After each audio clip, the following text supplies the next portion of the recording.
Hello everybody, this is Cheri at djsundry.blogspot.com, and I have a quick and easy project for you today.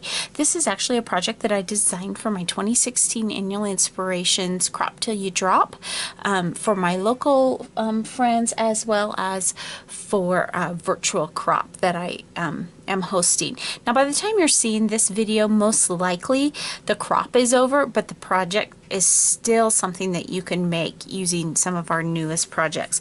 Now I like to make these little cards. I call them lunchbox cards. They're really just simple 4x4 cards that you could just jot a quick note. I think they're great for kids or just a quick note to your husband or a friend. They don't require envelopes. They're just something that's really simple to make.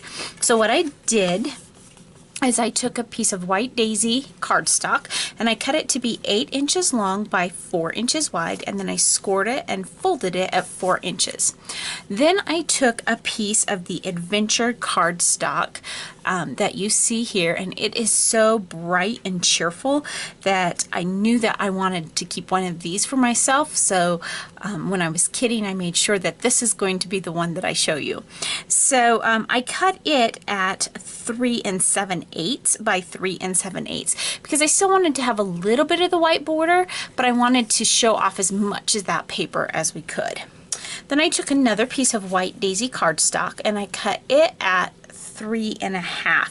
So you'll see that raspberry color coming around, but you've still got this bright white piece of paper. And this is where we're going to do our sentiment and build our card. So the next thing that I'm going to do is I have cut out a rose using the new Flower Market cartridge. There are 3 layers to this particular rose, and there are other flowers on the cartridge that are more dimensional. This one is just more of a flat rose, and it has the leaf. It has your main body of your rose, and then to break it up to look like petals. So again, I took some of the adventure cardstock, and I chose this little heart pattern because I thought it was really fun and cute. I know roses don't have hearts, but I just like the pattern, and I think you're going to see how cute this card is going to come together.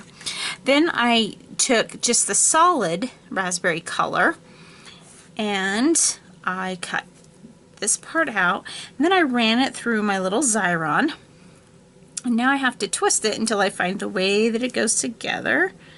Looks like that's just about it, but I ran it through my Xyron 250 so that I could adhere that very easily. Of course, you could use a glue pen. You really couldn't use ATG or any kind of larger adhesive. You need a glue pen or to turn it into a sticker. So that covers up a lot of the hearts, but it still shows how fun that is. So now what I want to do is I want to stamp my sentiment, but I want to make sure that my rose is centered on here correctly. And so I know that I'm going to want my rose to be about there. Looks good. So that means I have this area down here to do my sentiment. So I'm going to use our black Exclusives ink, and the stamp set that I'm using is the Hi Friend Sentiments A1198, and I chose 2 from this little stamp set. It says hello and friend. So we're going to start with the hello and just ink that up, and it's just a great way to encourage somebody. I really think that if we have talents, or even if we don't have talents but we enjoy doing something, then we should use those things to help people out. And so how much can it brighten someone's day by just giving them a little note that they're totally unexpected, and that they're not expecting, and just to tell them that you appreciate them and thank you for being my friend. So I think that this one will be perfect for that. Okay, hello friend. So now I'm just going to clean that off and set it aside. And now we can start assembling our card. Now, because of steps that I'm going to do later, that's why I wanted to go ahead and stamp the sentiment before I adhered everything down. So let's go ahead and put the top piece of cardstock on the card.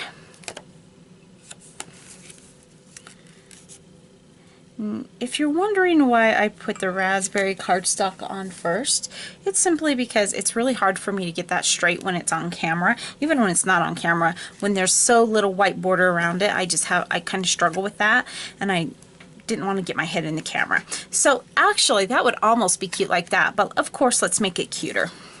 So I'm going to put my rose right about here. And this one, I want the hearts to look like hearts, so I don't want them all to be cattywampus. I want them to be right side up. And so I'm going to tuck that leaf in right about there, I think. I'm going to set the rose aside because I'm not going to adhere the rose quite the same way, as you will see in a moment. So this does not have to be precise, obviously. Okay, now instead of putting my ATG adhesive on the back, I am going to use some foam tape and kind of pop that up off the card, just because it'll add that little extra bit of dimension and texture. This isn't a card that I typically would mail, so I'm not worried about it being too thick to mail or anything like that. And so I'm not, and this foam has so little dimension, I don't think it would really matter anyway. So there we have the card, and again, that would be cute as it is, but I'm going to take it one step further. Close to My Heart came out with a new glitter pin this annual Inspirations, and it is perfect for getting into things like this. Now I want to tell you how to use the glitter pin because there is a little bit of a learning curve at the beginning. You see that there is this yellow ring. When you, I hope I can do this without making a mess. When you get the glitter pin, initially, this yellow ring is right around here. So you pull that off and then you screw that in until it snaps in all the way. And what that does is that punctures the glitter tip so that you're able to get the glitter. Now this dries really quickly. If I can open, oh, there we go. And it's kind of got this clear cap with this white around it. And then there's glitter in the down into the pin. Now to help the glitter flow, there's a little word here actually on either side that says push, and you kind of push and you will see the glitter start to flow and make a mess sometimes. That's why I do it away from the card. And then you simply go over the spots where you want glitter. Now for this card, what I want to do with the glitter is just put it on that little extra dimensional piece that turns it from a blob that kind of resembles the outline of a rose to make it really look like a rose. That's where I am brushing my glitter.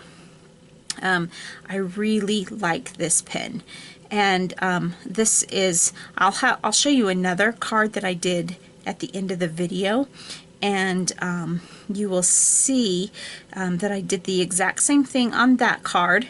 And you might not be able to see it well in video, and you may not see it that well in photograph, but I can tell you that it does add that shimmer, and it really just gives it that little extra pop.